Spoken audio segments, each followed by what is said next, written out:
First, though, Deidre's here with her open phone in, all sorts of things to talk about. Let's go to the phone and Jane. Hi, Jane. Hiya. Hiya. What made you call today?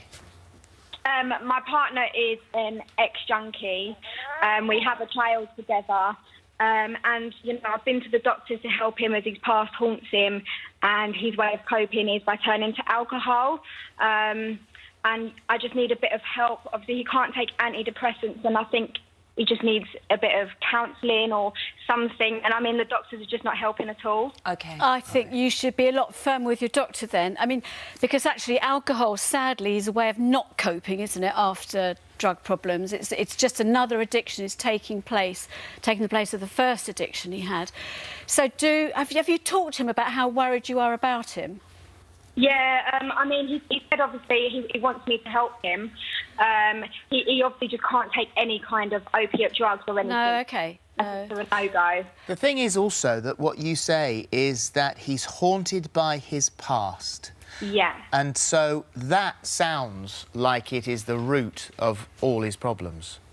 Very much, very much. And I mean, it's psychological as such. Yeah. And every few months it haunts him. And obviously, like I said, his way of coping is alcohol, and it's not the correct way. And I don't want my child thinking that's the correct way. No, absolutely. I can go back to the doctor and be just really firm and say that, I mean, or go with your partner. I think if the two of you go together, it may help get someone to babysit your little one while you go, and say, you know, I know he needs counselling, because as Philip was implying, the thing is with these addiction problems, you've got to tackle the underlying cause, whatever is the underlying depression he's got. Can't take medication for it. That's OK, but he needs counselling to sort that out. There's also just go on. No. There's a very good organisation called Drug Fam.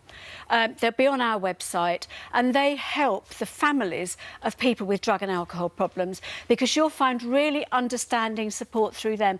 You see, in some ways, if your partner will trust you, if he would like give you his spending money so he can't go out and spend a lot on alcohol, you know, there's practical things you can do at home between you, because it is a really good sign that he wants you to help him. But he's going to have to step forward as well and do some of it for himself, because it's not for nothing that counsellors will only see people who've made the appointment themselves.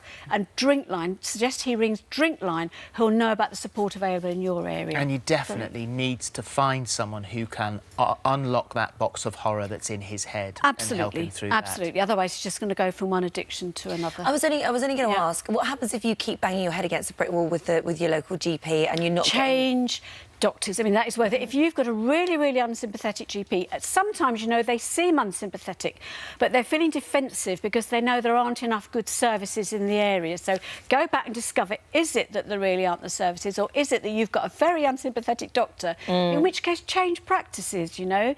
We all deserve to have a doctor who actually tries to be on our side. So change doctors if need be. All right, Jane, thank you for calling today.